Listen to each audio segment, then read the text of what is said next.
하나님은 영이시니 예배하는 자가 영과 진리로 예배할지니라. 아멘.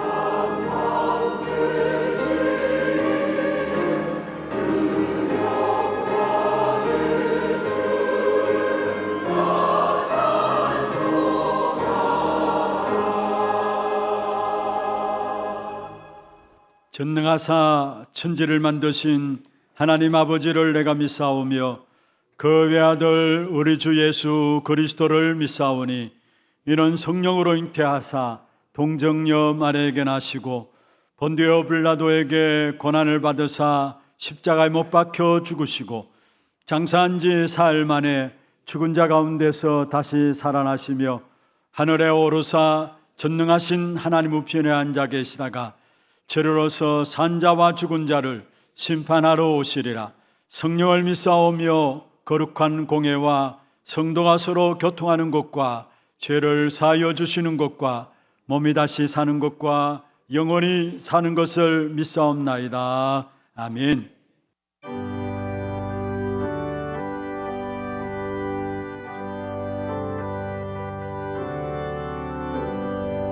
나의 죄를 씻기는 예수의 피밖에 오네.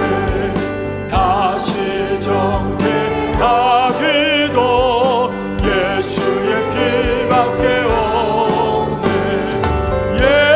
예수의 흘린 피 날 위해 나오니 귀하고 귀하다. 예수의 피밖에 오네. 나를 정죄하기는 예수의 피밖에 오네. 사죄하는 증거도 예수의 피밖에 오네. 예수의 흘린 피 날 위해 하오니 귀하고 귀하다. 예수의 피밖에 오네. 나의 죄 속하기는 예수의 피밖에 오네. 나는 공로 없으니 예수의 피밖에 오네. 예수의 흘린 피 날 위해 나오니 귀하고 귀하다. 예수의 피밖에 오네. 평안함과 소망은 예수의 피밖에 오네. 나의 의는 이것뿐 예수의 피밖에 오네. 예수의 흘린 피 날 위해 나오니 귀하고 귀하다. 예수의 피밖에 오네. 영원토록 대할 말 예수의 피밖에 오네. 나의 찬미 제목은 예수의 피밖에 오네. 예수의 흘린 피 날 위해 하오니 귀하고 귀하다. 예수의 영원토록 대할 말 영원토록 대할 말 예수의 피밖에 오네. 나의 찬미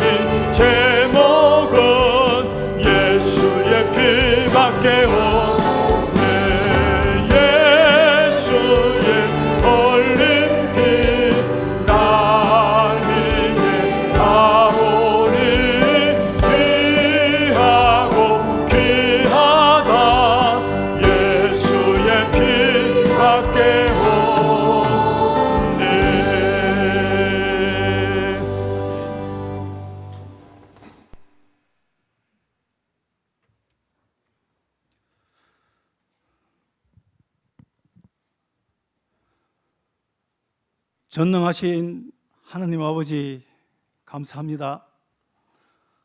은혜로 구원받은 자들을 한자리에 모이게 하시고 주님이 함께 하시는 비밀 가운데 세상에 줄 수 없는 평안함을 가지고 승리하며 살아갈 수 있도록 인도하심을 감사드립니다.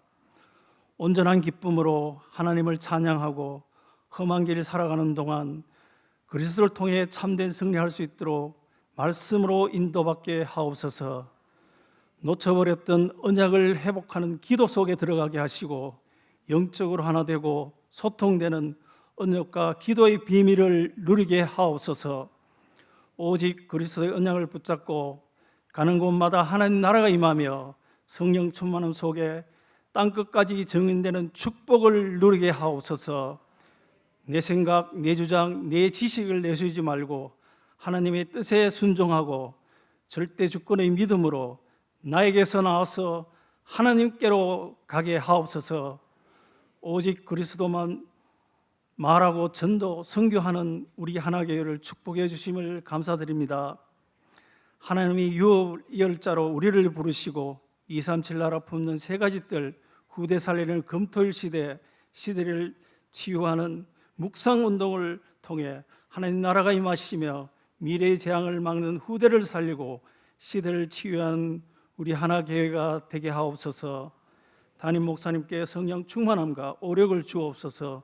강사 안에 선포되는 정확한 복음으로 개인과 가정과 현장이 치유되며 전 세계 렘넌트들을 서밋으로 세우는 증거를 누리게 하옵소서. 원로 목사님 늘 성령 충만함과 오력을 주시고 하나님이 절대 주권 속에서 건강을 회복하게 하시고 남은 생에 제자를 남게 하옵소서. 교회 내의 각종 훈련을 통해 우리의 체질이 개선되고 현장 전도자의 사명을 감당하게 하옵소서. 10월에 있을 집중적 단기 선교를 통해 우리 하나교회가 선교의 사명과 축복을 누리게 하옵소서. 렘넌트 전도 캠프를 통해 70 현장 곳곳에 렘넌트의 뜰이 구축되게 하옵소서. 장로 수련을 통해 말씀의 은혜 받게 하시고 현장을 지키는 파수꾼으로 지역을 살리는 영적 사령관으로 연약한 성도를 보호하는 보호자로 전도 목회의 동력자로 사명을 감당하는 우리 장로님들이 되게 하옵소서. 이 시간 강단에서 선포된 말씀을 통해서 최고의 축복과 은혜 누리는 시간이 되게 하옵소서. 세상에서 받은 모든 상처들이 치유되게 하시고 세계 복음화의 언약을 붙잡고 날마다 경신하며 기도하게 하옵소서. 새롭게 시작한 한 주간 승리의 삶을 살아갈 수 있도록 새로운 힘을 얻게 하옵소서. 성가대를 축복하시고 드리는 찬양을 받아 주옵소서. 흑암이 결박되며 평안을 누리게 하옵소서. 이 모든 말씀 예수님 이름으로 기도드립니다. 아멘.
맡겨드리겠습니다. 감사합니다. 하나님 말씀 사무엘상 11장입니다. 사무엘상 11장 1절에서 5절 말씀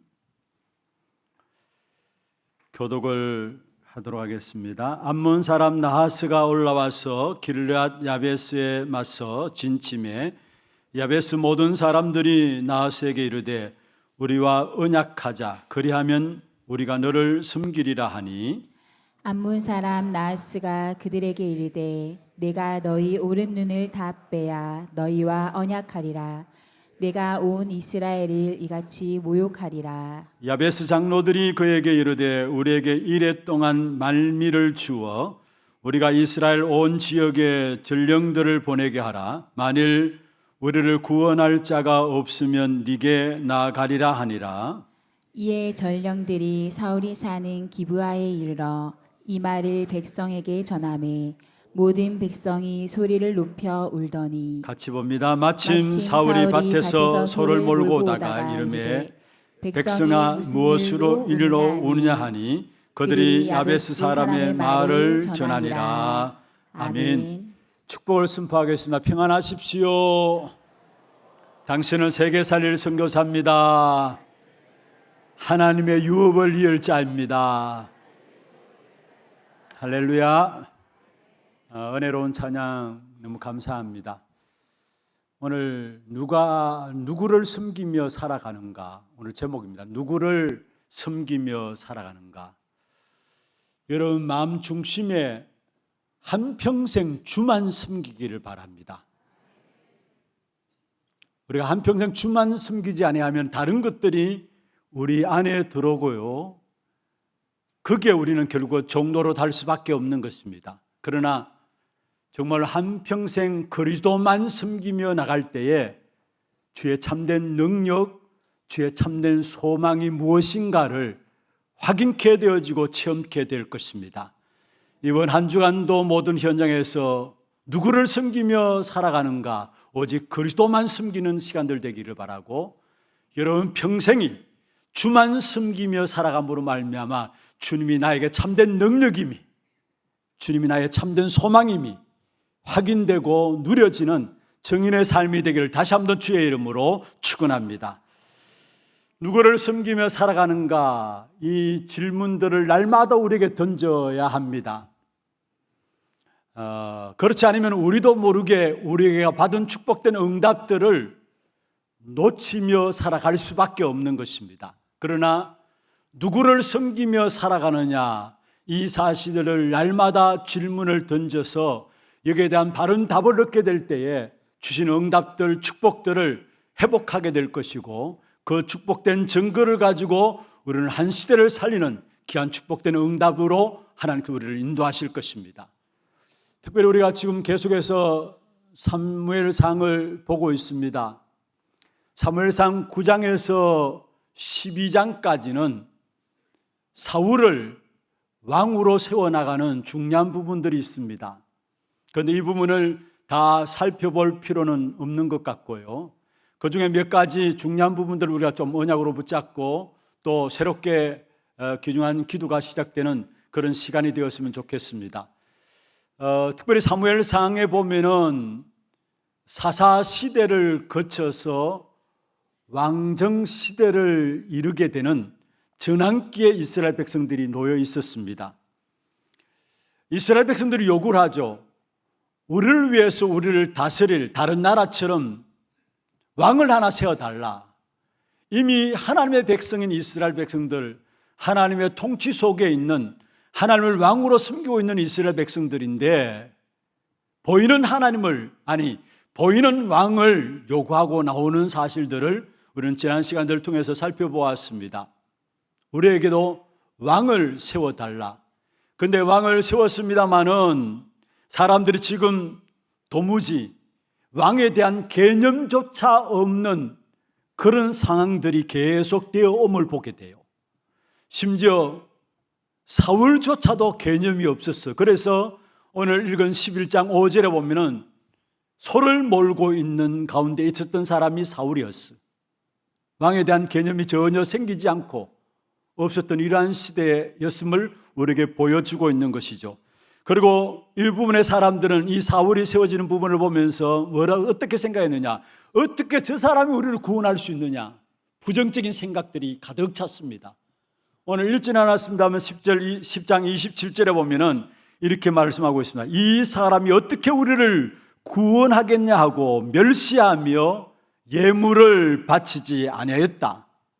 사울이 세워졌습니다마는 어떻게 이 사람이 우리를 구원할 수 있겠느냐, 도무지 구원할 수 없는 사람이다. 그래서 아예 멸시했다, 인정하지 않았다 했어요. 그리고 예물도 바치지 아니했다 말씀했어요. 그런 가운데서 결국은 그런 반대에도 불구하고 이 사울이 왕으로 세워짐을 보게 되어지는 것입니다. 어떤 면에서 오늘 본문을 통해서 우리가 중요하게 붙잡을 부분들이 있다면 오늘 10장, 11장을 통해서 우리가 붙잡을 중요한 언약들을 좀 나누기를 원하는데, 먼저 첫 번째로 정말로 하나님의 시간표를 바라보면서 기다릴 수 있어야 합니다. 그게 바로 하나님의 사람들입니다. 하나님의 시간표를 바라보면서 기다릴 수 있어야 된다는 거. 오늘 본문에 읽지는 않았습니다만 8절에 보면은 그렇게 말씀했습니다. 10장 8절이죠. 너는 나보다 앞서 길갈로 내려가라. 앞에 부분을 제가 나중에 설명하겠습니다. 너는 나보다 앞서 길갈로 내려가라.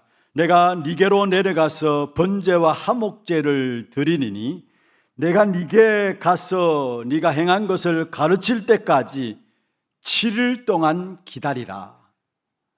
사무엘이 사울에게 제일 먼저 이야기한 부분들이 있다면 기다리라는 것입니다. 그렇습니다.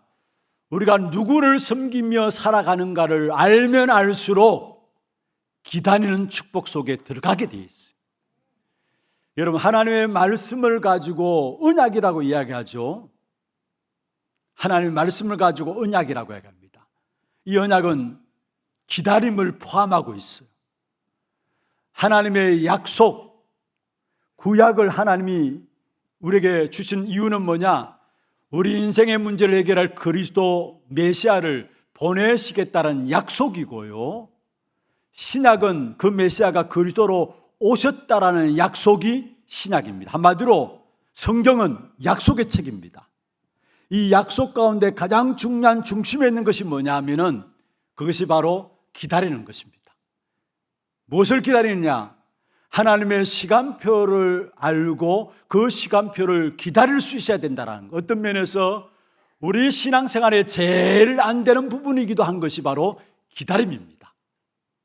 뭔가 우리도 모르게 조급하게 되어 있고 우리도 모르게 서두르게 되어 있고 기다림이 안 되는 부분들을 보게 돼요. 여기서 많은 응답들을 놓치는 것들을 보게 되어지는 것입니다. 그런데 오늘 본문 10장에 보면은 사무엘이 사울에게 왕이 될 징조를 말하였는데 세 가지를 말했습니다. 이런 일들을 만나게 될 것인데 그러면은 하나님이 너로 말미암아 왕을 세울 것이다. 왕으로 세워지게 할 것이다. 그 세 가지 징조가 10장 2절에 보면 나옵니다. 라헬의 묘실 곁에서 두 사람을 만나게 될 것이다. 그리고 3절에 보면 또 이렇게 말씀하고 있습니다. 두 번째로 징조를 말하고 있는데 베델로 올라가는 세 사람을 만나게 될 것이다. 그리고 5절에 보면은 선지자의 무리가 산당에서부터 예언하면서 내려오는 것을 만날 것이다. 이 세 가지 징조를 보거든 하나님이 너를 왕으로 세울 징조니까 결국은 그때부터 행동하라. 하나님이 함께 하실 것이다 말씀했습니다. 그러면서 사무엘이 사울에게 한 가지 말했습니다. 그 징조를 보거든 그래도 7일 동안에 기다리라 했습니다. 하나님의 약속의 말씀은 우리의 기다림을 통해서 성취되어짐을 우리가 알아야 된다는 사실을 기억해야 합니다. 하나님의 응답들은 거의 다가 기다림 속에서 일어나게 되어 있는 것입니다. 어떤 면에서 우리 인생에 기다림의 시간이 많죠. 그렇잖아요. 우리 인생 자체가 신앙생활을 하지 않는 사람도 마찬가지입니다. 기다림의 시간이 너무나 많습니다. 그래서 기다리다가 안 되니까 낙심하고 좌절하기도 하고 기다리다 안 되니까 포기하기도 하는데, 더더욱이 신앙생활하고 있는 저와 여러분에게도 하나님께서 기다림 속에서 많은 응답들을 준비하고 있음을 성경을 통해서 우리에게 말씀하고 있습니다. 그런데 대부분의 사람들이 기다리지 못해. 왜 내게는 기도 응답이 없는가? 그렇게 말하고 있는 사람들이 많잖아요. 아니, 하나님 믿으면 된다고 했는데 왜 내게는 기도 응답이 없는가? 나는 지금 너무 어려운데 지금 하나님 나와 진짜 함께 하시는가? 하나님의 역사들을 보지 않고 언제 하나님이 역사하실지 그 사실을 보지 못하고 진짜 하나님이 살아계시다면 내게 그 증거가 나타나야 되는데 왜 내게는 그 응답이 없고 그 증거가 없는 것인가? 또 믿는다 하지만 내게 응답이 너무 늦는 것이 아닌가? 이런 질문들을 가지고 신앙생활하는 사람들이 많이 있음을 보게 됩니다.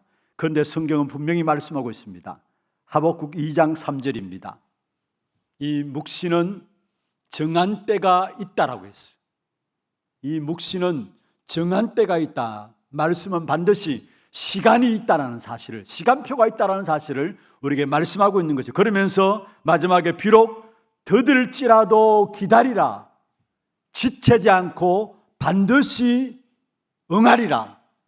더딜지라도 기다리라 했어요. 반드시 하나님이 그 말씀을 성취하는 시간표가 있기 때문에 더딜지라도 기다리라 말씀하고 있습니다. 어떤 면에서 우리 신앙생활에 기다리지 못해서 많은 응답과 축복을 놓치고 있는 것들을 보게 됩니다. 그러나 여러분 분명히 기억하시길 바랍니다. 하나님의 시간표는, 하나님의 때는 늦는 것 같지만 늦는 게 아니고 가장 정확하게 완전하게 하나님의 계획과 뜻들을 이루어 간다는 사실을 믿어야 되는 것입니다. 그래서 중요한 것은 우리가 기다리지 못해서 조급하고 뭔가 모르게 빨리빨리 움직이는데요. 그래서 한국 사람들 움직이는 모든 모습들, 말하는 모습들 가운데서 외국인들도 아는 말들이 있어요. 다른 말들은 모르는데 한국 사람들이 쓰는 말들 가운데 뭐요? 빨리빨리. 그건 어디 가나 다 압니다. 한국 사람 너무 서두르고 너무 조급하니까. 그런데 중요한 것은 하나님의 응답된 역사들은 반드시 기다림 속에 있다는, 그 기다림은 그냥 침묵이 아니에요. 그 기다리는 기다림 속에서 하나님은 중요한 일들을 하나님이 진행해 나가시고 하나님의 언약을 반드시 이루어 가시는 그 일들을 지금 이루고 계시다는 사실을 아셔야 되는 것입니다. 그냥 기다리는 것이 아니다라는 것. 하나님은 그 시간이 준비하시는 시간이고 그 시간에 하나님이 일하시는 시간인 것을 알아야 된다는 사실입니다. 대표적으로 아브라함은 창세기 12장에 보면은 내 본토 친척 아비 집을 떠나라, 그러면서 내 씨로 말미암아 천하 만민이 복을 받게 하겠다 말씀하셨는데 그 약속의 말씀 붙잡고 기도하는 가운데 몇 년 기다렸느냐? 25년이나 기다렸어요. 25년이나. 그리고 우리가 잘 아는 요셉은 17세 때에 창세기 37장에 보면은 세계복음의 언약들이 붙잡혀졌죠. 그런데 실제로 이 요셉이 애굽의 총리가 되어서 자기 민족을 살리고 애굽을 살리는 세계복음의 축복된 역사가 이루어지는 시간은 언제냐? 30세가 되어서 애굽의 총리로 세워졌습니다. 그렇다면 몇 년 기다렸습니까? 13년 기다림이 있었다라는 거. 다윗도 마찬가지입니다. 사무엘 통해서 사무엘상 16장 13절에 보면은 기름 부음을 받게 되면서 왕이 될 것에 대한 언약들이 전달되어지죠. 그런데 바로 이어서 왕이 된 것이 아닙니다. 어떤 면에서 왕 될 것을 기름 부음을 가지고 받았음에도 불구하고 수많은 어려움과 수많은 핍박들, 수많은 문제들 당했습니다만 결국은 나중에 왕이 됐을 때에 몇 년 만에 기다렸는데 왕이 되었느냐? 25년이 지난 이후에, 사무엘 통해서 머리 기름 부음 받은 25년 지난 이후에 다윗이 왕으로 서게 되는 것을 보게 됩니다. 그렇다면 중요한 것은 그냥 이들의 기다림은 벌어진 것이 아니라 중요한 것은 그 속에 하나님께서 한 사람 한 사람을 빚어나가는 시간들이었고 언약의 역사를 위해서 만들어가는 시간들이 바로 기다려지는 시간임을 우리에게 보여주고 있는 것입니다. 우리가 기다림할 때 아무것도 하지 않는 것을 가지고 그냥 기다림이다, 그렇게 생각할 수도 있고요. 또 어떤 사람은 마냥 손을 놓고 무엇인가 이루어지겠지 기다리는 것을 떠올리는데, 그게 기다리는 것이 아니라 우리의 기다림은 주를 향해서 바라보고 기다리는 겁니다. 우리의 유일한 소망 되신 그리스도, 그 주님을 바라보면서 기다리는 것이 참된 기다림, 믿는 신앙인들의 기다림이에요. 주를 바라보면서 기다린다는 것은 무슨 말입니까? 주를 향해서 서서 기다리는 것은 주의 약속의 말씀을 붙잡는 것을 가지고 말해야 합니다. 우리가 주를 바라본다는 말이 무슨 말입니까? 주의 약속의 말씀을 붙잡는 것을 가지고 주를 바라본다는 말이에요. 그럼 우리의 기다리는 힘은 어디서 나오느냐? 주의 약속을 붙잡는 거기에서 기다리는 힘이 나오게 돼 있어요. 그러 정말로 주의 약속의 말씀을 붙잡고 기도 속에서 기다리게 되면은 하나님의 살아 역사하시는 말씀의 역사들을 보게 되어지는 것입니다. 신앙생활은 무엇입니까, 여러분? 하나님이 우리에게 주신 말씀이 무엇인가를 알고 그 약속의 말씀이 나의 삶 속에서 성취됨을 보고 사는 것이 신앙생활이잖아요. 다시 말씀드리면은 하나님이 하나님의 자녀에게 주신 약속, 그 약속이 무엇인가를 알고 약속 붙잡고 기다렸더니만 하나님의 말씀이 살아있는 말씀인 것을 보고 체험하고 누리는 것, 그게 바로 신앙생활인 것입니다. 그렇다면 그 약속의 말씀이 체험되어지고 누려지는 그 속에 뭐냐? 다른 것이 아니라 기다림이 있다라는 것. 그리고 우리는 그냥 기다리는 것이 아닙니다. 약속의 말씀을 붙잡고 기다리는 것입니다. 그 속에 하나님의 살아 역사하시는 말씀이구나, 이 말씀의 역사들을 보게 돼 있어요. 여러분, 정말로 이 사실을 보면 볼수록 모든 것들을 보는 눈들이 달라지게 되어 있는 것입니다. 중요한 것은 우리가 하나님의 약속의 말씀을 붙잡는다, 그때부터 이미 하나님은 일하기 시작하는 겁니다. 여러분이 이 자리에서 오늘 또 예배하는 가운데서 주의 말씀에 아멘 하면서 그 말씀이 내게 붙잡혀진다, 이런 그때부터 하나님이 일하시기 시작하는 겁니다. 일하시면서 정확한 시간표에 우리보다 더 잘하신 하나님께서 우리에게 정확한 시간표에 그 말씀의 성취를 하나님이 이루어 나가시게 돼 있어요. 다니엘서 10장 12절에 말씀하고 있습니다. 한번 보십시다. 그가 내게 이르되 다니엘아 두려워하지 말라.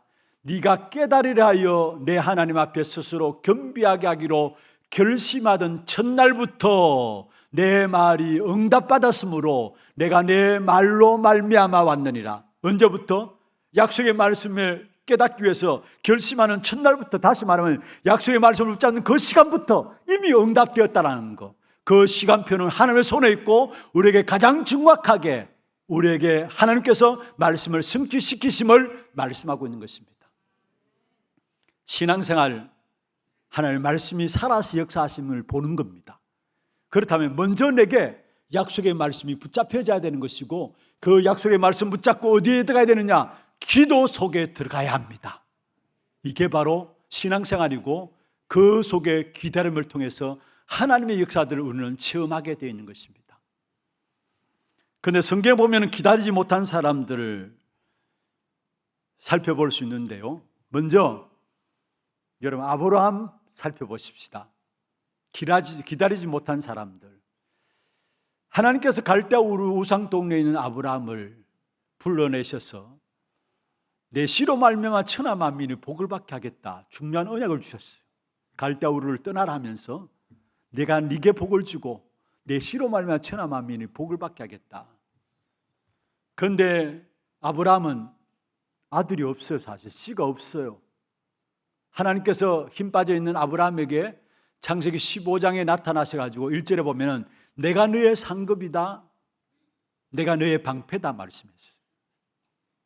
그러니까 아브라함이 2절에 보면은 하나님 내게 무엇을 주시려 하나이까? 나는 자식이 없습니다. 내가 씨가 없습니다. 그럼에도 불구하고 하나님은 여전히 내 씨로 말미암아, 내 씨로 말미암아, 처음 12장에 약속했던 그 말씀대로 내 씨로 말미암아 하나님께서 축복을 이어가겠다는 말씀을 주세요. 아브라함은 자기의 상황과 현실을 바라보면서 약속의 말씀을 붙잡고 기다려야 되는데 기다리지 못한 부분들 봐요. 그래서 뭐라고 했느냐? 하나님 좋습니다. 내가 씨가 없기 때문에 내게 있는 다메섹 사람 엘리에셀이나 하나님 앞에 서기를 원합니다. 하나님의 말씀을 안 믿었다는 말이죠. 약속을 붙잡고 기다려야 되는데 내게 있는 저 종 다메섹 사람 엘리에셀이나 하나님 앞에 서기를 원합니다라고 이야기했어요. 전혀 약속의 말씀을 믿지 않는 아브라함의 모습들을 보게 됩니다. 우리의 모습 아닙니까? 우리의 상황과 현실을 바라보면 말씀을 믿을 수가 없어요. 그러니까 하나님의 말씀이 살아 역사하시는 사실을 못 보는 겁니다. 창세기 16장에 보면 하갈을 취합니다. 아브라함이 약속을 주셨음에도 불구하고 여전히 안 믿어가지고 여종 하갈을 취해서 누구를 낳습니까? 이스마엘을 낳게 됩니다. 그렇게 세워진 이스마엘이 나중에 이스라엘 백성들에게 끝까지 공격한 역사 속에서 이스마엘이 이스라엘을 끝까지 공격해온 그 사실들을 우리가 보게 되잖아요. 그리고 기어코 하나님께서 약속의 말씀을 하나님이 이루시는 사실들이 나오는데 그게 바로 창세기 21장 1절에서 2절에 나오는 말씀입니다. 내 씨로 말미암아 천하 만민을 복받게 하겠다 말씀을 주셨던 것처럼 그 약속의 말씀을 하나님께 이루시는 사실을 보게 되는데 여러분 여기서 여러분 아셔야 될 것이 있습니다. 하나님이 약속하신 것에 대해서 우리가 뭔가를 거들어서 하나님의 약속을 이루는 것이 아니라는 사실. 하나님의 약속은 하나님이 주시고 그 약속을 하나님이 이루신다는 거예요. 우리는 자칫 잘못 알아보면 내가 하나님의 약속을 이루는 일에 내가 뭔가 도와야 된다라고 내가 뭔가 거들어야 된다고 생각하는데 하나님의 약속이 이루어지는 데는 우리의 도움이 필요 없고 우리가 뭔가 거두는 것이 아니라 중요한 것은 하나님께서 하신 약속을 하나님이 이루신다라는 것. 이걸 딱 가지합니다. 약속 붙잡고 기다리면 돼요. 창세기 21장 1절 2절에 이렇게 말씀하고 있습니다. 여호와께서 말씀하신 대로 사라를 돌보셨고 여호와께서 말씀하신 대로 사라에게 행하셨다. 여기에 말씀하신 대로 사라를 돌보셨고 사라에게 행하셨고 2절에 보십시오. 사라가 임신하고 하나님이 말씀하신 시기가 되어 노년의 아브라함에게 아들 낳으니 인간의 도움이 전혀 필요치 않습니다. 우리가 뭔가 도울 것이 아니에요. 거둘 것이 아니에요. 하나님이 주신 약속의 말씀을 하나님이 성취시켜 나가신다는 것. 우리가 할 수 있는 것은 뭐냐? 약속의 말씀을 붙잡고 기다리는 것입니다. 여러분 정말로 하나교회 성도들 하나님 주신 약속의 말씀을 붙잡는 믿음이 회복되기를 바랍니다. 누구를 섬기면 살아가는가? 여러분 정말로 하나님을 섬기는 참된 왕 대신 그리스도를 믿는 분이라면 그 그리스도께서 우리에게 주신 말씀, 약속의 말씀을 붙잡고 기도로서 기다리게 되면 하나님의 살아 역사하심을 여러분 모든 현장에서 보게 되고 증인들로 서게 될 것입니다. 이 축복된 은혜가 오늘 하나님의 모든 성도들 있기를 주의 이름으로 축원합니다. 오늘 읽어보지는 않았지만은 사무엘상 13장에도 보면은 블레셋이 또 이스라엘 백성들을 공격해 왔어요. 그런데 그게 사울 왕이 이제 본격적으로 왕으로 이렇게 세워져 가지고 블레셋의 공격을 받았는데 왕으로서 너무나 위급한 상황을 당한 거예요. 그러니까 이걸 어떻게 해야 될까? 당장 이제 사무엘을 불러서 하나님 앞에 번제는 드려야 되는데 사무엘은 나타나지 않지. 그러니까 너무 위급하니까 이 사울이 어떤 방법을 취했냐 하면은 너무나 위급한 상황들이 되어지니까 어떤 정도로 위급했느냐. 사무엘상 13장 보세요. 5절에 보면 이렇게 말씀하고 있습니다. 블레셋 사람들이 이스라엘과 싸우려고 모였는데 병거가 3만이요 마병이 6천 명이라 백성은 해변에 모래같이 많더라. 그들이 올라와 벨냐웻 동쪽 믹바스에 진침해 6절에 보면 위급함을 보았다 했죠. 이스라엘 사람들이 위급함을 보고 절박하여서 그들이 은밀한 곳과 웅둥이에 숨었다 이야기하고 7절에 보면은 모든 백성이, 그를 따르는 모든 백성이 떨었고요. 그러면서 8절에 보면은 사울과 함께 했던 사람들이 사울에서 점점 흩어져서 떨어져 나가게 되었어요. 여러분이 왕 같아도 이런 상황이라면은 사무엘 오기 전에 사무엘은 사무엘이지만은 내가 하나님께 나가서 제사를 드리되겠다, 그렇게 하게 나갈 거 아닙니까? 그렇게 여러분 갖고 있는 생각대로 사울이 그렇게 행동을 취했어요. 너무나 위급하니까. 여러분 상황들은 위급할 수밖에, 기다릴 수 없어요 지금. 아니 자기와 함께 있는 부하들이 자기에게 점점 흩어지는데 어떻게 합니까? 그래서 사무엘 오기 전에 좋다, 내가 하나님께 제사 지내야 되겠다. 제사는 제사장인 사무엘 통해서만 하나님께 나가고 제사 지내게 되어 있습니다. 그런데 사울이 제사를 지내게 됩니다. 그 결과가 그 결과가 뭐냐면은 13장 13절에 보세요. 사무엘이 사울에게 이르되 왕이 망령되이 행하였도다 했어요. 왕이 왕의 하나님 여호와께서 왕에게 내리신 명령을 지키지 아니하였도다. 그러면 14절에 지금은 왕의 나라가 길지 못할 것이다 했어요. 기다리지 못한 사울 왕의 모습들을 통해서 어떤 일들이 사울 왕에게 일어나게 될 것을 예언한 것인가 우리에게 말씀하고 있습니다.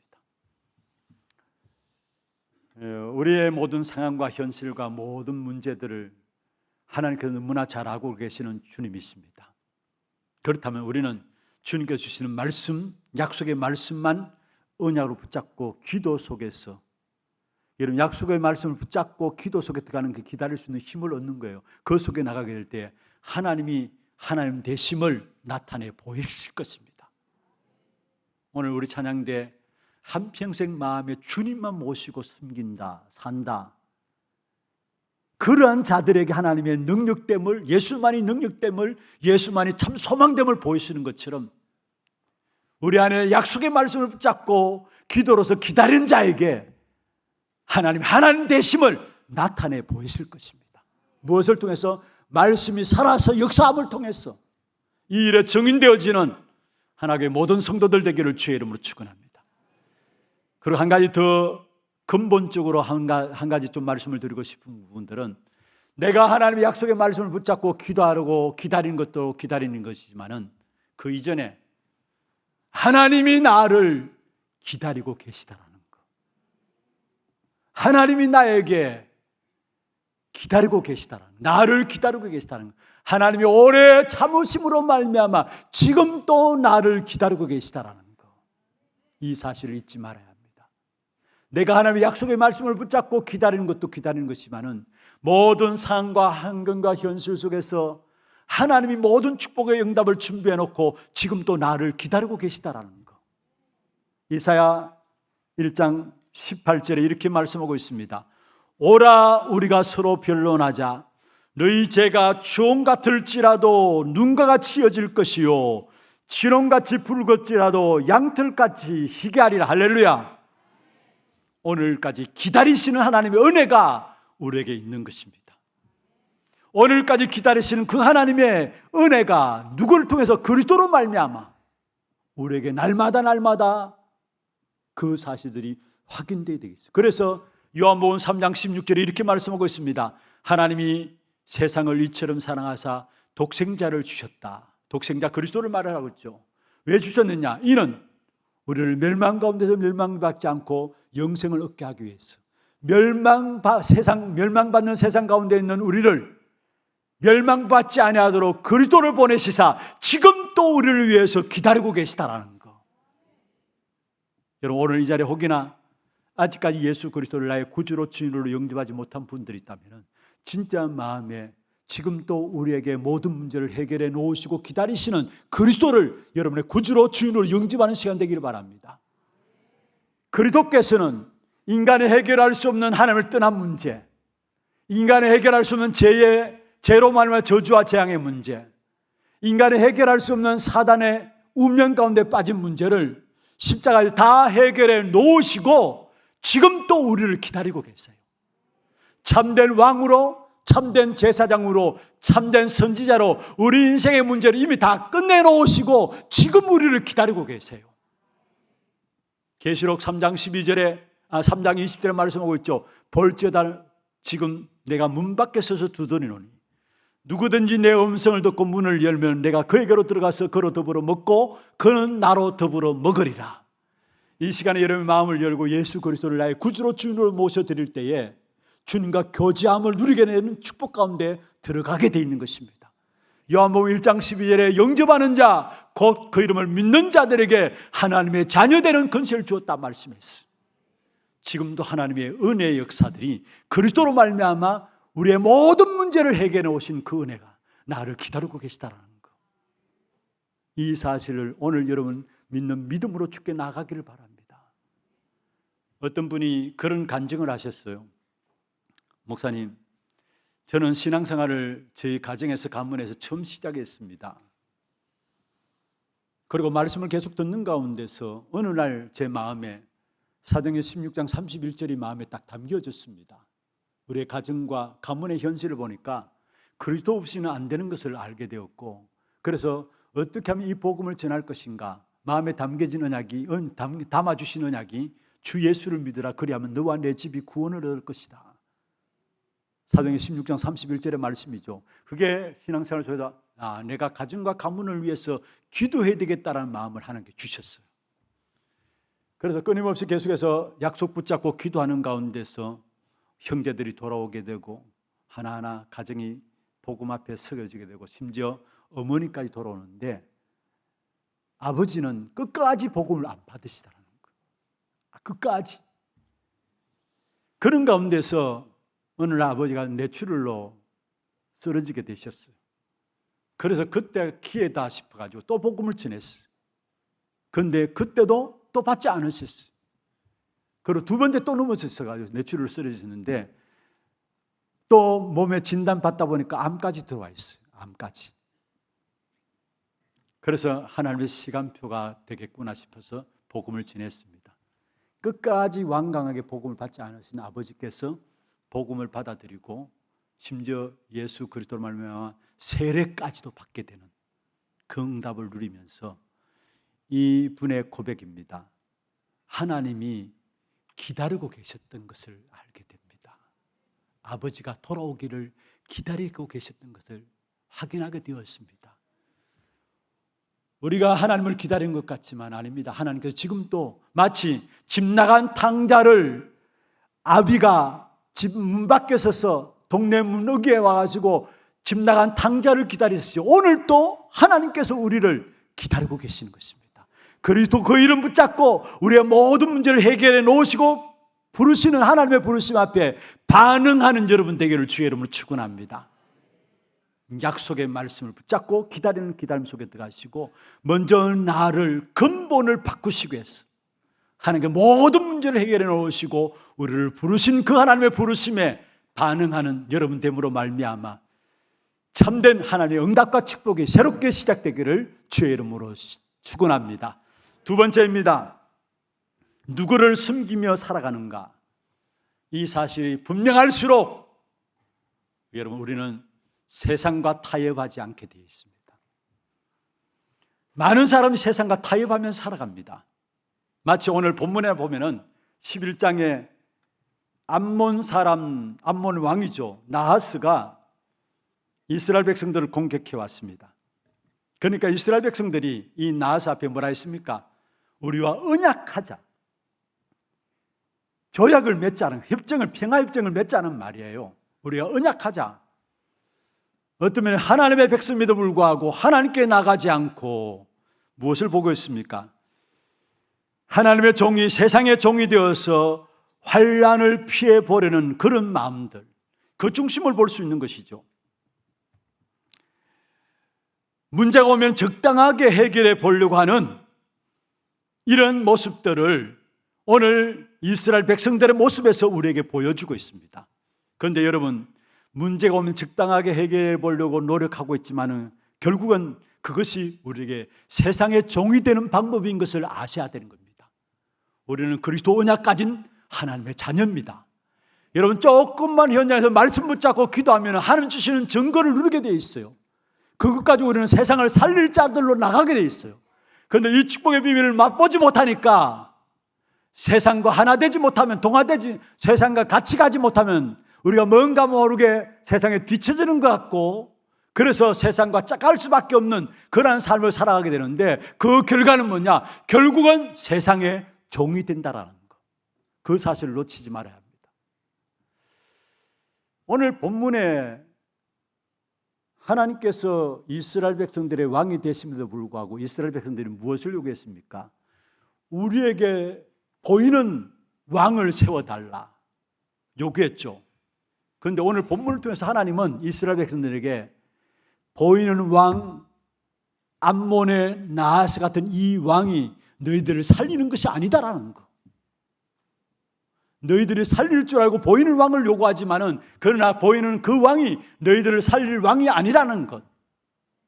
결국은 너희들의 모든 것을 빼앗아갈 것이고, 너희들을 짓밟을 것이고, 심지어 본문에 좀 이따 살펴보겠습니다만 너희 오른 눈을 파낼 것이고, 너희 모든 재산도 빼앗아갈 것이고, 너희 생명까지도 빼앗아갈 것이라는 사실을 말씀하고 있는 것입니다. 세상의 왕인 사단은 결국 우리의 모든 것들을 빼앗아갈 것을 말하고 있어요. 그래서 요한복음 10장 10절에 뭐라 했습니까? 도둑이 오는 것은 도둑질하고 죽이고 멸망시키는 것이다 했어요. 여러분, 보이는 세상 왕은 우리를 살리는 왕이 아니라 우리의 모든 것을 빼앗아간다는 거. 심지어 생명까지도 빼앗아간다는 거. 여러분, 도둑이 오는 건 죽이고 멸망시키기 위해서, 도둑질하고 죽이고 멸망시키기 위해서 도둑이 오는 거 아닙니까? 도둑은 누구를 말합니까? 사단 마귀를 이야기했어요.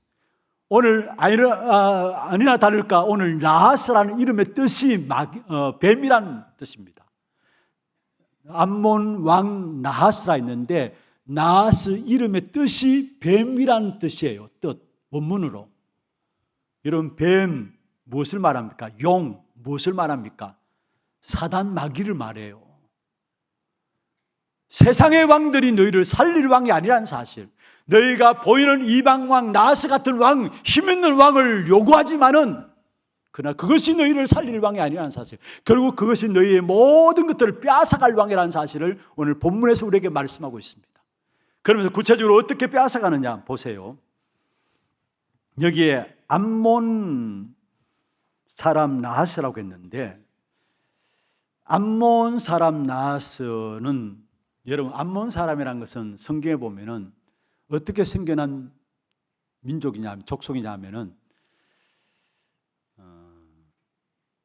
조카 롯이 아브라함과의 관계 속에서 아브라함이 양보함으로 보이는 좋은 땅 소돔 고모라를 선택해서 나가게 되죠. 그게 창세기 13장에 나옵니다. 그런데 그 소돔 고모라가 결국 어떻게 됩니까? 멸망받게 되죠. 그 가운데 롯과 두 딸만 살아남았어요. 그런데 이 두 딸이 가만히 생각해 보니까 어떻게 시를 이어갈 수 있을 것인가? 길이 없거든요. 대책이 없거든요. 그러니까 못된 짓을 벌였습니다. 자기 아버지에게 술 취하게 만들어 가지고 두 딸이 번갈아 들어가 가지고 결국 자녀를 낳았어요. 그게 암몬과 모압이에요. 암몬과 모압이에요. 이 모압 왕, 그 중에 모압 왕 나하스가 결국 이스라엘 백성들을 공격해 왔는데, 그때 이스라엘 백성들이 이 모압 왕에게 뭐라 했습니까?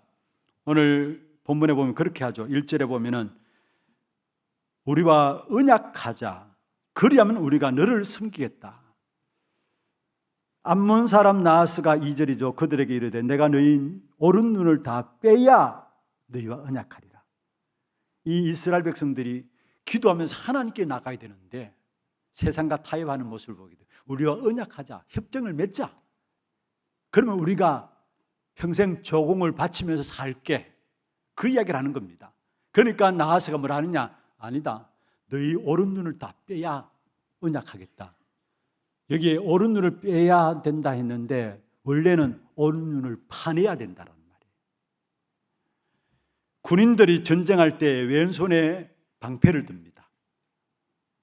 오른손으로 무기를 들고 나가 싸웁니다. 온 눈을 파낸다는 말은 전력을 아예 상실시켜 버린다는 거예요. 그리고 왼손은 남겨둡니다. 왜냐? 열심히 일해서 조공은 바쳐야 되니까. 사단이 이렇게 공격해와요. 결국 다 허용하는 것지만 나중에 다 빼앗아가는데. 그러면서 또한 오늘 그렇게 그 다음에 야베스 장로들이 그에게 또 이야기합니다. 그렇다면 좋다. 7일 동안에 말미를 돌라, 기회를 돌라. 그런데 참 나하스 왕, 아니 암몬 왕 나하스가 그것도 허용합니다. 좋다. 7일 동안 기회를 줄게. 여러분, 이것은 무엇을 이야기합니까?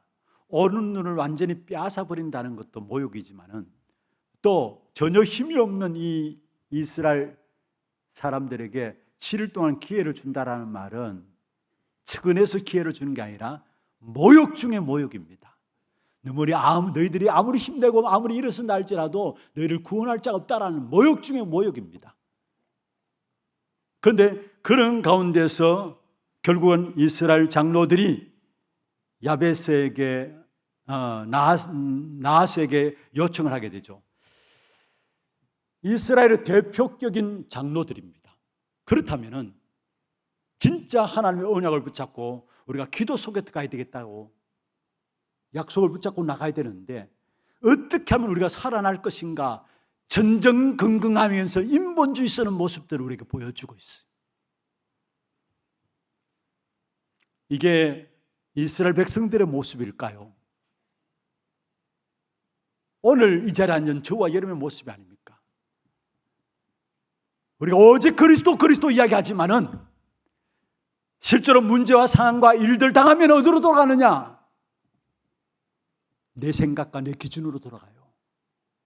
내가 살아온 삶의 경험들을 가지고 그 문제 앞에 서요. 그럼 어떻게 되는 줄 아십니까? 결국은 거기에 종로를 타게 돼요. 내 생각과 내 기준으로 살아온 그 삶으로 돌아가게 되면 결국 내 생각에 내 기준에 종로를 타게 되고 내가 나름대로 경험했던 그 경험과 습관대로 판단하게 되면 나중에 거기에 종로를 타게 돼요. 그래서 왜 우리가 오직 그리스도여야 되느냐? 날마다 그리스도로 말하여 각인되고 뿌리 내리고 체질되어야 되느냐? 그렇지 않으면 우리도 모르게 문제와 사건 당하게 되면 마치 이스라엘 백성들처럼 아니 대표인 장로들도 인본주의로 돌아갔던 것처럼 우리가 예외일 수 없다라는 겁니다. 우리 하나님의 모든 성도들 정말로 오직 그리스도로 돌아가게 될 때에 하나님께서 책임지시고 인도하시는 사실들을 체험하게 될 것입니다. 그 증거를 가지는 하나님의 모든 성도들 되기를 바랍니다. 내 생각들 중요할 수 있어요. 내 계획들 중요할 수 있어요. 그러나 그보다 더 중요한 것이 있다면 하나님이 우리를 향한 계획과 생각들을 가지고 있어요. 그 계획과 생각을 그리스도로 말미암아 붙잡고 그리스도 안에 들어가게 될 때 하나님은 우리를 이 땅에 가는 동안에 세상에 아무리 어려움과 문제가 있다 할지라도 승리하는 귀중한 축복된 응답들을 그리스도로 말미암아 누리게 될 것입니다. 이 그리스도 이름 안에 있는 어마어마한 능력과 건세를 확인하지 못하니까 우리는 순간순간 문제와 타협하고 환경과 타협하고 세상과 타협하고 나가는 거예요. 결과적으로 나중에 보면은 나도 모르게 종도 아닌데 거기에 종되어 있어요. 우리가 누구를 섬기며 나가는가? 날마다 질문이 여러분에게 되어짐으로 말미암아 정말로 세상에 종되는 방법인 세상과 타협하지 말고 그리스도로 말미암아 세상을 이기는 그 축복된 응답을 누리게 되는 여러분 되기를 주의 이름으로 축원합니다. 그리고 그런 가운데서 분명한 것은 하나님의 계획을 믿는 사람들이 있어요. 문제 가운데서 문제에 부딪힐 때마다 하나님의 뜻을 찾고 하는 사람, 그 사람들 중심으로 하나님의 역사는 움직임을 보게 됩니다. 아무리 불신앙의 환경들이라 할지라도 그런 가운데서 믿음으로 하나님의 계획을 묻는 사람들이 있다는 거, 문제 앞에서 하나님의 계획을 묻는 사람이 있다는 거. 오늘 본문에 보면은 1절에 안 했습니다만은 6절에 보면은 그 모습을 사울이 보고요, 이게 어쩐 일이냐 했어요. 그때에 백성들이 사울에게 이야기합니다. 이런 일이 있었습니다. 그러니까 그 말을 들은 사울에게 성령이 임했어요. 6절에 나오죠. 사울이 이 말을 들을 때 하나님의 영에 크게 감동됨에 그의 노가 크게 일어났다.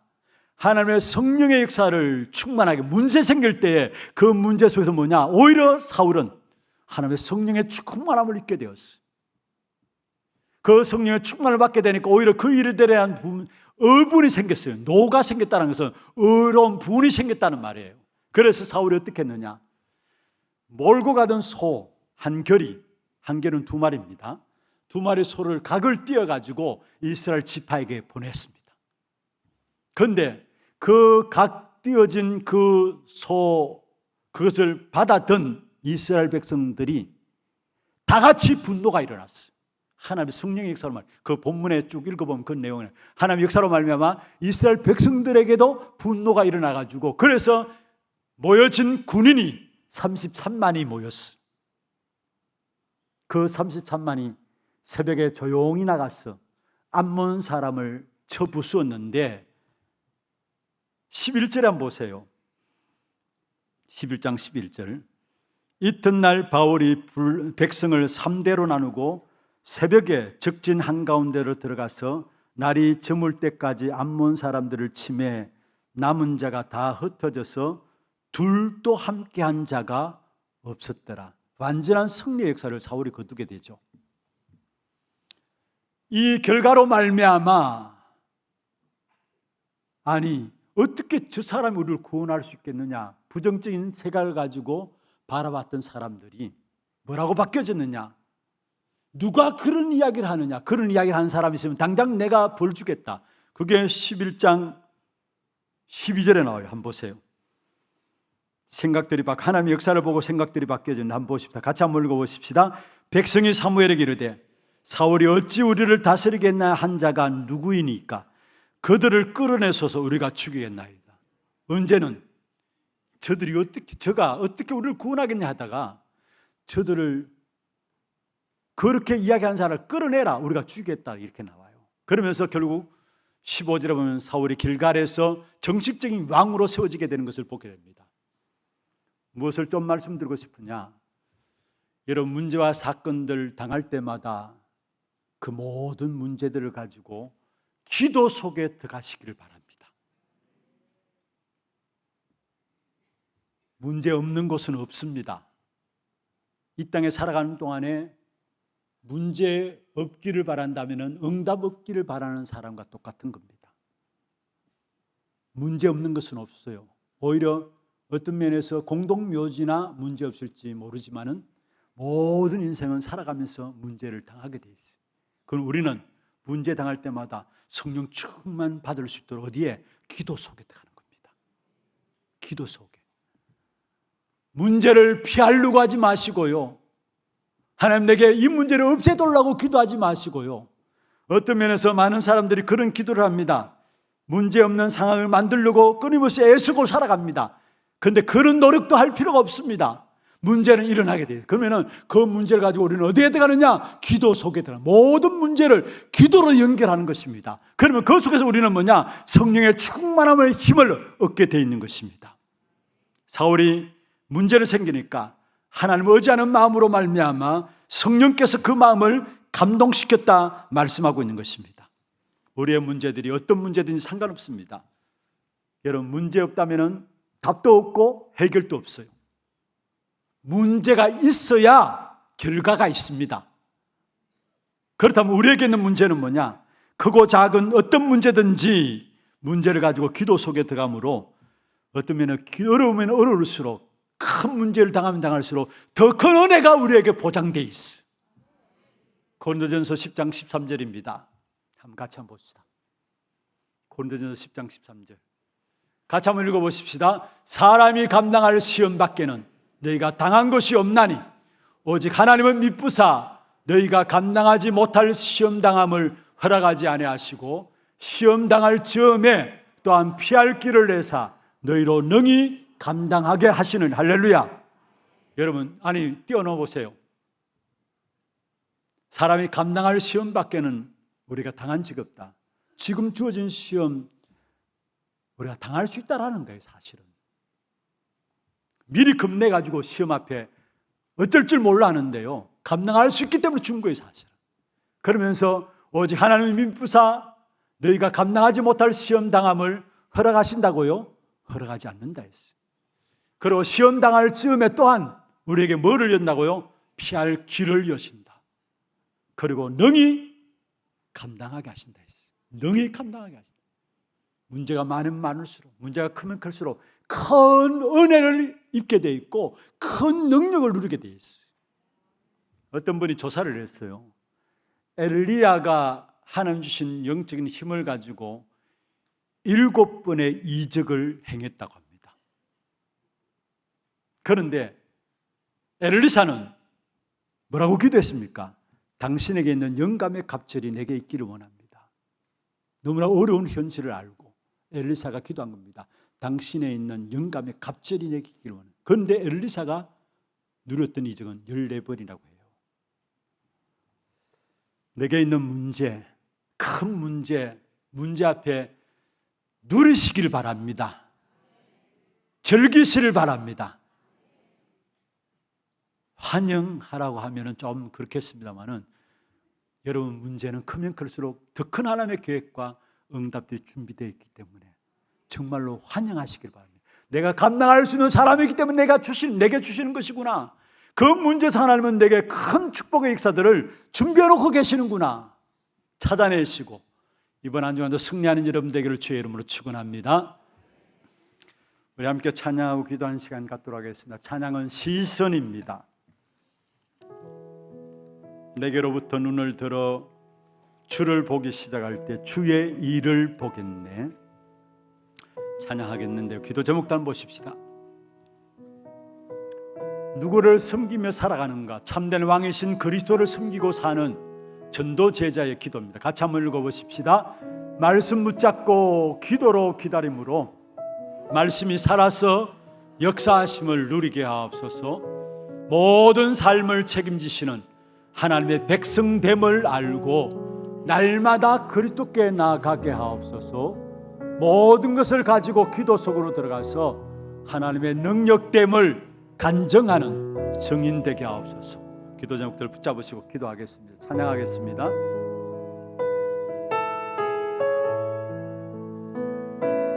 조용하게 우리 주님을 바라보십시다. 누구를 숨기며 살아가느냐?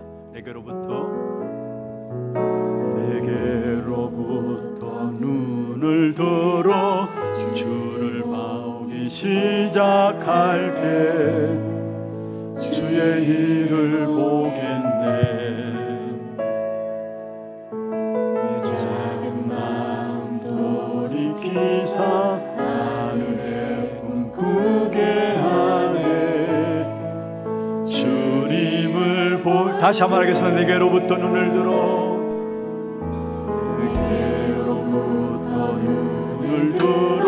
주를 보기 시작할 때 주의 일을 보겠네.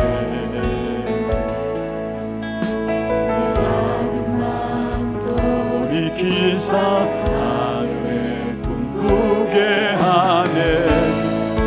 주님을 볼 때 모든 시선을 주님께 드리고 살아계신 하나님을 느낄 때 내 삶은 주의 역사가 되고 하나님이 일하기 시작한 성령이 나를 변화시켜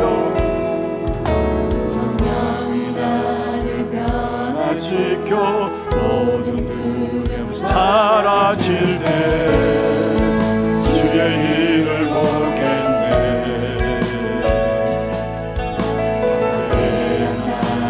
가운데서 주님만 알게 되니 주님을 모든 시선을 주님께 드리고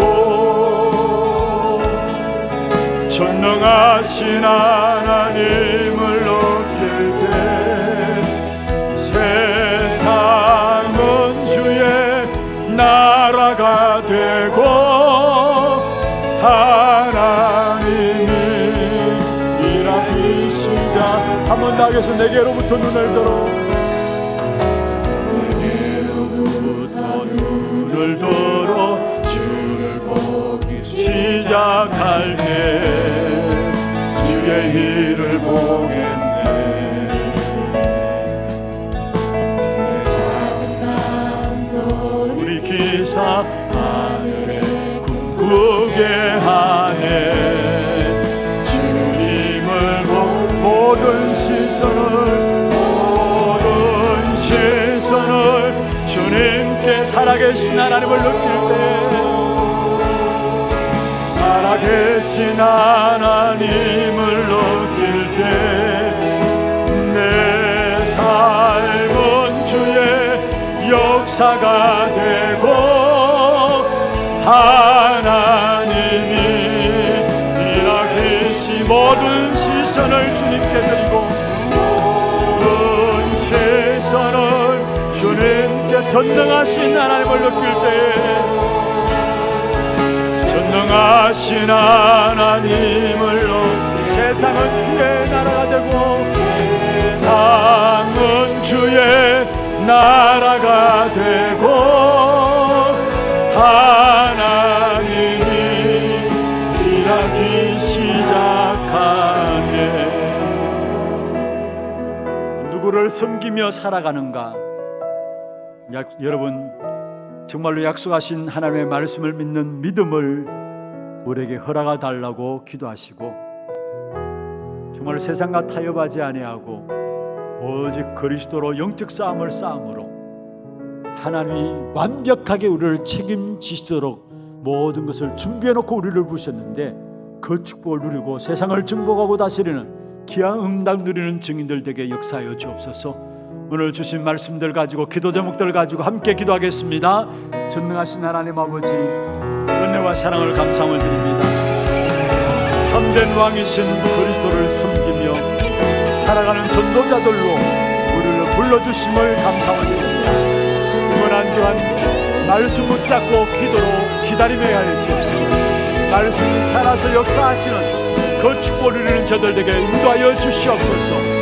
우리의 모든 삶을 책임지시는 하나님의 백성됨을 깨닫게 해주시고 날마다 그리스도께 나아감으로 그리스도께 기도하며 그리스도 그 이름으로 승리하는 증인의 삶이 될 수 있도록 주님 축복해 주기를 원합니다. 모든 문제를 가지고 기도 속에 들어감으로 말미암아 하나님의 능력됨을 간증할 수밖에 없는 증인들 되도록 주님 축복하여 주옵소서. 이번 한 주의 모든 귀한 걸음걸음마다 참된 우리가 바라봐야 될 그리스도 진짜 섬기며 바라보고 나가야 될 그리스도 그 이름 붙잡고 모든 현장에서 다른 준비하시는 응답들을 찾아내는 우리 하나님의 모든 성도들에게 역사하여 주옵소서. 하나님 이번 한 주간 참된 약속의 말씀이 우리의 모든 기도 속에서 기다림으로 살아 역사함을 보는 증인들 되게 하시고 정말로 세상을 살릴 수 있는 귀중한 답이 그리스도께 있음을 알고 그리스도께만 집중하는 참된 한 주간의 삶이 될 수 있도록 역사하여 주시옵소서. 살아계신 우리 구주 예수 그리스도 이름으로 감사하며 기도드리옵나이다. 아멘. 하나 들고 소식 보도록 하겠습니다.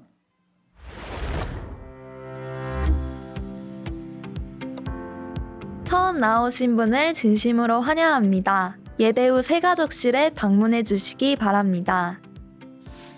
훈련 안내입니다.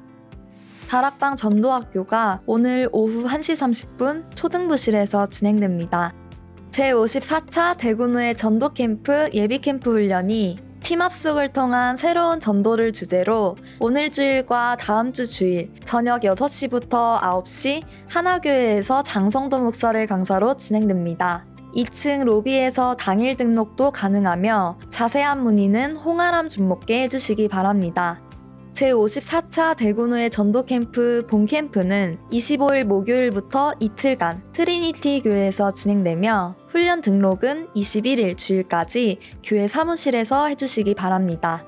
토요 핵심 훈련이 9월 20일 토요일 오전 9시부터 본당에서 시청하실 수 있습니다. 장로 수련회가 9월 20일 토요일 오후 2시부터 비슬산 아젤리아 호텔에서 진행됩니다. 원로, 은퇴, 협동, 무임 장로를 대상으로 하며 오후 1시 10분 교회에서 출발합니다. 평신도 제자학교가 21일 다음 주일에 있습니다. 2025년 가을학기 중직자대학원 등록 안내입니다. 21일 다음 주일 개강하며 교역자, 중직자 및 대학생을 포함한 모든 성도님들을 대상으로 진행됩니다. 등록 헌금 및 기타 문의사항은 주보를 참조해 주시기 바랍니다. 등록은 9월 30일 화요일까지 교회 사무실에서 해주시면 됩니다. 관련 문의는 김진애 장목께 해주시기 바랍니다. 담임 목사님 일정입니다. 9월 20일 토요 핵심훈련과 장로 수련회에 참석하십니다. 교회 소식입니다. 남녀 전도의 원래회가 오늘 2부 예배 후 각 지정 장소에서 진행됩니다. 운영위원회가 오늘 오후 1시 30분 담임 목사실에서 진행됩니다. 237 선교 포럼이 오늘 오후 2시 30분 본당에서 진행됩니다. 전도기획위원회가 다음 주일 진행됩니다. 교인 농정입니다. 일대교구 상인 2구역 김은미 집사 시부께서 소천하셔서 하나님의 은혜 가운데 장례를 마쳤습니다. 이번 장례 예배를 통해 하나님의 위로와 은혜가 임하고 새로운 가정 가문 복음화의 문이 열리는 시간표 되도록 많은 위로와 기도 부탁드립니다.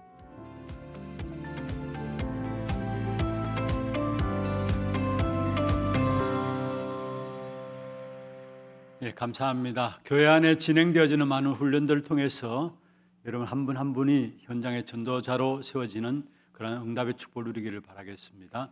그리고 지난 주간에 우리 하나교회에서는 한 가정, 어려움을 당하는 가정이 있습니다. 만나시는 대로 위로해 주시고 또 기도해 주시길 바랍니다. 준비하신 예물 하나님께 드리겠습니다. 예물 드리는 동안에 새로 오신 분을 소개하겠습니다. 성함을 부르실 때 앉은 자리에서 손을 들어서 표해 주시면 되겠습니다. 자진해서 오셨습니다. 여 11존대고요 4대 교구입니다. 박경희 성도님, 예, 우리 새가족 속에 계십니다. 박수로 환영하도록 하겠습니다. 환영합니다. 축하합니다. 잘 오셨습니다. 기도하겠습니다. 하나님 아버지, 은혜와 사랑을 감사함을 드립니다. 오늘 박경희 성도님 우리 하나교회로 등록하였습니다. 이들의 이름을 하늘의 생명록에 기록하여 주시고 이 땅의 살아가는 동안에 세상과 타협할 것이 아니라 오직 그리스도 언약 붙잡고 당당하게 승리할 수 있음을 보여주는 정인의 삶이 될 수 있도록 역사하여 주시옵소서. 말씀 붙잡고 기다림으로 말미암아 하나님의 살아있는 말씀의 역사를 보는 정인으로 세워질 수 있도록 주님 인도하여 주시옵소서. 오늘도 우리의 몸과 마음과 정성을 다하여 주 앞에 구별하여 예물 드렸습니다.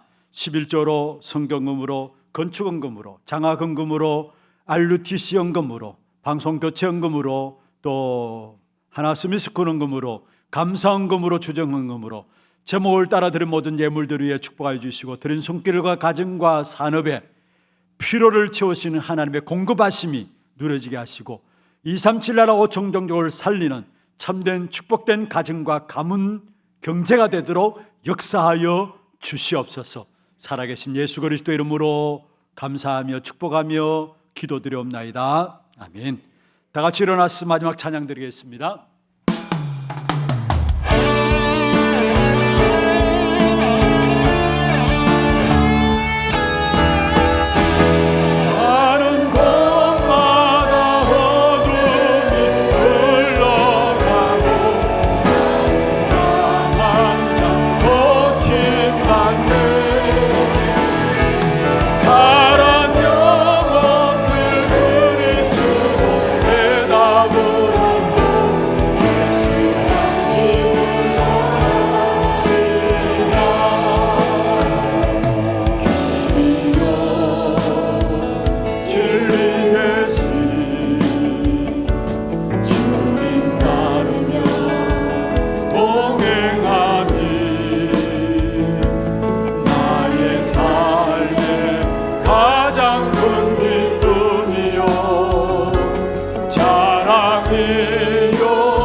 말씀은 우리 인생의 모든 문제를 해결하신 우리 구주 예수 그리스도의 은혜와 하나님 아버지의 말로 닿을 수 없는 사랑하심과 성령님의 역사하심이 그리스도 안에 우리 인생이 이 땅에 살아가는 동안에 정복하고 다스려야 될 모든 축복을 담아 놓으신 줄 알고 이 그리스도 충만하기를 원하는 사랑하는 주의 백성들 머리 위에와 이들의 가정과 산업과 자녀손들 위에 모든 지교회와 선교지와 온라인으로 예배드리는 모든 현장과 몸된 교회 위에 지금부터 영원토록 항상 함께 있을지어다. 아멘.